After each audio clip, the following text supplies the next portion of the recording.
don't think you know anything about Harry Styles. Our communities. Won't talk about it again, so I told y'all so. Our culture. I am a Sam Smith. I will be Sam's representative. Our story. It's also not a requirement for you to agree. Our opinions. This is the Culture Report. All right, welcome to this week's episode of the Culture Report. We're back, and I could honestly tell y'all plenty of things that went down during my weekend, but we don't have the time, so let's just hop into it. So Keke Keep-A-Job Palmer is in the news for all the wrong reasons. Her boyfriend and father of her child decided to log onto Beyonce's internet and call Keke out for the outfit she wore at Usher's show in Vegas. Now, he initiated things with a tweet saying, "It's the outfit, though. You a mom." Then he amplified the clownery by following it up by saying, "We live in a generation where a man of the family doesn't want the wife and mother to his kids to showcase booty cheeks to please others. I have standards and morals to what I believe." Jonah Hill is also under fire after his ex-girlfriend accused him of emotional abuse. Sarah Brady posted screenshots of text messages to her Instagram story. The message appears to show Jonah demanding that she abides by his boundaries, which include no longer posting pictures of herself in a bathing suit. She's a surfer. Other messages show him saying she couldn't be friends with certain types of people. Sarah ended the thread of screenshots by saying, quote, "It may seem as if I am sharing a lot, but you all have no idea how much more there is, which I'm choosing not to share out of consideration for him and his family." And Puerto Rican singer Anuel joins the list of artists accused of physically abusing their partners. In a post on Instagram stories, rapper Yailin La Más Viral accused Anuel of physically abusing her when she was pregnant with their daughter and accused him of having stolen all her money. In his own post, Anuel defended himself against the accusations and called Yailin a liar.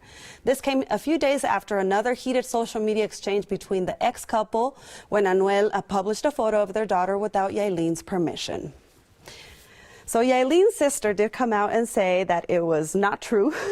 I thought that was really interesting because obviously that shows the, family dynamic that they have there, a lot of bad stuff. But it's also very scary because it shows the harm of the people that actually are suffering from abuse.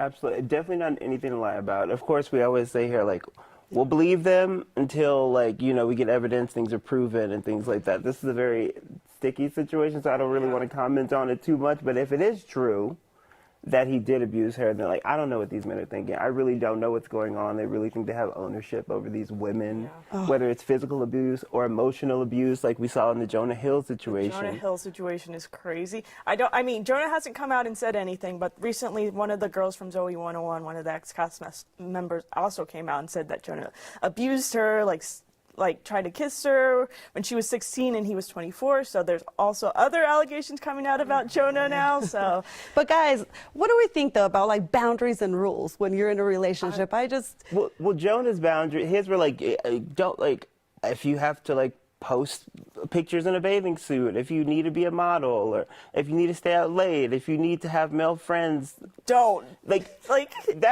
that's not a boundary to me. It's like putting a rule on somebody else. I think a boundary, at least for me, it'd be like monogamy. Right. So fidelity would be something that I want in a partner. That's not setting a rule. It's me saying you can't wear that bathing suit. And the funny thing is, Jonah met her that way. Exactly. He knew she was a surfer. Exactly. I'm like, first of all, you're giving her all these rules and guidelines like you're her parent. You're supposed to be her boyfriend. Let's stop. And then Keke. That's what I was about to say. Keke's man just blasted her on the whole internet. That's so humiliating. That's awful. First of all, literally, he's talked about we live in a generation where, a man didn't want his wife. And first of all, she's not your wife. That's your girlfriend. And he's talking about I have morals and this. I'm like, y'all aren't even married. And y'all just had a kid. Don't talk to me about morals. It's a fact that he did on social media. But he could have just talked to her in private and called that. Did he not know who Keke Palmer was before this? She's not doing anything different than she's been doing. And I feel like it's very weird. It shows that insecurity, I'm pretty sure. And why would you handle that publicly? Like you said, if you're a man, you're supposed to handle things behind closed doors. Why would you want to embarrass your significant other like that? So, men, please do better. please. I hope there's no more stories this week about these men. I don't want to hear it. All right, so gendered award categories continue to be a topic of discussion this week after a non-binary performer in Colorado was nominated for an award and forced to choose between the male or female category. So Eden doesn't identify with either binary category, but settled for the actress category, saying, "I don't believe it's the existence of gendered categories that cause harm or discomfort to performers, but rather the requirement to assimilate for the sake of recognition." So this in particular is odd to me because I'm like, when it comes to like theater and the arts, I feel like queer people have really found a home and been like a launching pad for the arts. So it's so weird for them to like dismiss them in that way, especially like trans people. I don't know, Jamal. And this one, I get it. Like, I know there's no difference between a country singer that's man or woman. They're performers. But, you know, just speaking specifically like the Oscars, for example, you do need those categories to guarantee that a woman, for example, would actually win. Because it's always been dominated by men. They, you know, they get more money, they get, you know, stronger roles. So I think it's important to have those separated. I don't know, maybe adding another category would solve it, but I think there's got to be a better way. I don't think they're going to. I don't think you can, because if you had a non-binary category, like only like 1% of people identify as trans or non-binary. So like that, well, but like that doesn't, it wouldn't make sense to me. So I think it's doing just fine with the Grammys. They just do Artist of the Year, Performance of the Year. I think it's fine. I do think there was a time. I do think it's a bit necessary now, since, you know, women didn't have access to those roles like before. Like, you don't think it'll be inundated with like a lot of men though, if that were to happen, where they just made it non-gendered and it's just everyone? I don't know. I would have to. I mean, I feel like women win just as much. I mean, are just as strong as actors and musicians as men are. So. Yeah. I don't know. We'll see, Laura. I mean, you want Viola Davis to go against with Tom Cruise? Viola Davis will eat Tom Cruise up any absolutely. day. And we love Tom Cruise. Anyway, it's fine. It's fine. We'll see. All right. And a federal judge has blocked Florida from enforcing part of a new election law that would impact Latino voter registration.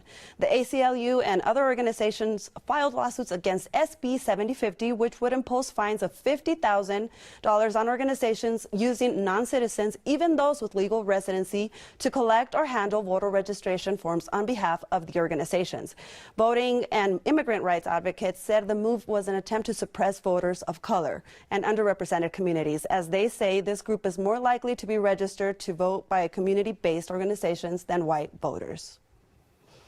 This is, I don't know, it hits home just because sometimes I fear that these leaders that are, you know, trying to set these voter suppression laws, you know, you should want people to vote. You want people that are eligible to vote, and putting these laws out, it really discourages people from wanting to go vote. I don't understand how efficient a non-citizen would be in getting somebody registered than a citizen would. Well, if you're playing a clean, fair game, you know, when it comes to politicians and whatnot, no matter who occupies your state, in my mind, you would want the voices to be heard of everybody, because like those are the people that live there. Especially in Florida, they have a really big like immigrant population there. So you're telling people like, oh, you immigrated here, you may be legal, right? You can be legal, right? Yeah, you're a legal resident, so you're able to be a legal resident, but maybe not a citizen. But you're not voting for them. You're just getting people to be engaged, to actually participate in this democracy. They want them to use their rights. Exactly. And so I think that also helps them fight disinformation, because if you see an ad, or even here in Colorado, that we're getting anti-transgender flyers, and these are the groups that will go out there, knock on doors and say, hey, explain something that maybe doesn't, you know, make sense to you, and encourage you to go vote. I would hope that all of our leaders want that they want to get them out and voting. Oh, I would hope all of our leaders would want a lot more than they're giving, Laura. It's sometimes challenging to adjust to a community when there's a language barrier. An organization in Metro Denver found a unique way to teach women English through song. Good morning. Come in. For immigrants and refugees, finding community is difficult in a new place. And kandha, shoulders up and back. This is a place where they can be themselves. And come back. One more time. with new friends in the same situation. We're going to talk about why we are happy, okay? One line. Why we are happy. But Dipali Lindblom will push them out of what they know. No, she's doing that. But we want her to speak English. A lot of us immigrants always feel outsider because we do not speak good English enough and we do not have the confidence to speak. So I tell them that even if they're wrong, they must open their mouth because something happens when you open and you speak. They're trying to make the difficult process of learning a new language easier through nonprofit Roshni's Sew and Sing program. English is my fifth language, and primarily I've learned it through songs while, growing up in India. And I felt like song is such a nice way to, get to know a language and, learn new words. It's a place where they share their culture. Yeah, beautiful voice. And they learn the language of a new one.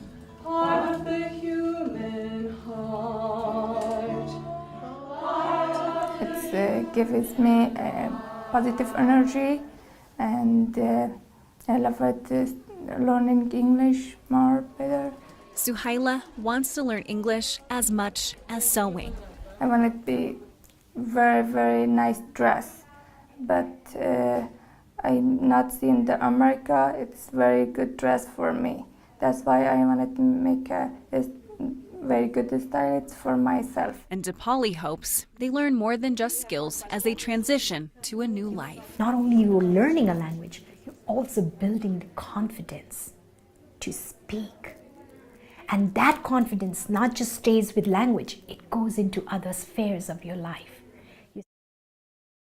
What a cool concept. I love that. Have you guys ever learned a different language with music? I know you know Bad Bunny lyrics. I know Bad Bunny. I know Bad Bunny, and of course Maluma. We love Maluma in this household. Daddy Yankee. I feel like since I was a kid, half the time I didn't know what I was saying. But That's how I feel. I know the word, but I don't know exactly what they're saying. I'll translate. Before I start singing them like crazy in public, I do my due diligence and translate. Y'all not about to have me in here looking foolish. No, I love that Angeline McCall did that. That's one of our reporters here that did that package. And just even her, she's also trying to better her Spanish. But this is such a cool concept. And, we're all getting exposed to more music. So I think it's definitely should be taught in schools. I think. Oh yeah. We remember music's such an easy thing to remember. I just heard them all over here singing Cheetah Girls. How does he remember Cheetah Girls?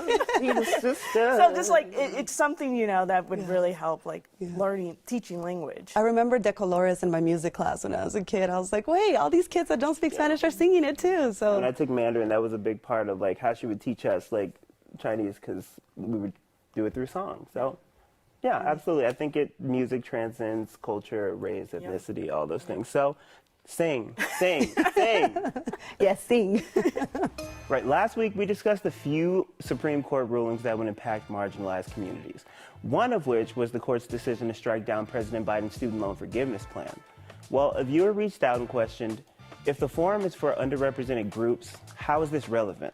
Well, I'd love to explain and provide a little more context. So President Biden's student loan forgiveness plan would wipe away up to $20,000 for students. So according to the Education Data Initiative, Black college graduates owe an average of $25,000 more in student debt than white college graduates. Now, debt forgiveness would immediately increase the wealth of Black Americans by up to 40%. And if we widen our scope, we can see that Black households hold about 2.9% of the country's wealth, while white households are dominating with 86%. So the racial wealth gap isn't new, and it isn't due to bad financial decisions by Black people. Most of us are just trying to catch up after generations of obstacles. For example, slavery, racial discrimination, being denied education and well-paying jobs, and the list goes on. On a mission to build wealth and level the playing field, people of color are often told that college is your best chance of success. Unfortunately, that all too often sets us back even more when we're saddled with student debt. It's kind of like a one step forward, two steps back situation. Since Elon Musk announced a long list of changes to Twitter, more and more social media platforms are popping up. The latest, Threads. The app, which came out less than a week ago, already has more than 100 million people on it. Threads looks like Twitter and shares the same concept of sharing text updates, but text can be up to 500 characters and is also connected to users' Instagrams. Right. And another app launched in the past few weeks called Spill. It's where you go to spill the tea. Essentially, it's a landing place for Black Twitter as it migrates away from the Bird app. So they say their platform is to discuss and discover culture worldwide, and it's Black-owned. So very iconic. Are you on Spill? And not yet. All my friends have been texting me every day, like, you need to get on, you need to get on. It's popping, but I've been busy. I've been working. I have a job. Laura? I think we had this conversation yesterday. You guys were like, oh, you should like download Threads, test it out. I'm like, I have too many social media apps. I only got on Threads for work. Did but you? I needed to get away from the Bird app. I needed to get away from Twitter. It's weirdly become too political, and I don't like it. It's removing protections for policies that are in place for trans people. Well, that, and even also like the trust in it, because he's just changing rules. Elon Musk is changing so many rules, and what used to be like an authenticity mark, now you can just buy it. So how do you know? That is true.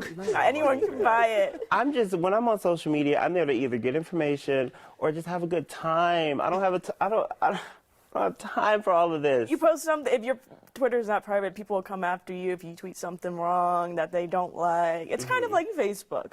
But yeah, people just commenting whatever they want under your post. I'm like, could you just leave me alone? That's not meant for you. Well, I'm glad we have Spill. It's really nice. No one's bothering us over there yet.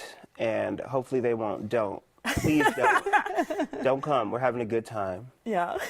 All right, let's hop into the good news of the week. Actress and model Sofia Sanchez channeled the first ever Barbie with Down syndrome on the pink carpet at the world premiere at Barbie. She replicated the floral dress worn by the doll, who was released to the public back in April. Sofia is known for her viral video, Down syndrome is not scary, and she will be in the upcoming Hunger Games prequel that comes out this fall. And more than 20 years since its debut, the show that inspired Ugly Betty is getting a sequel. The original series, called Yo Soy Betty la Fea, is hailed as the most successful telenovela of all time.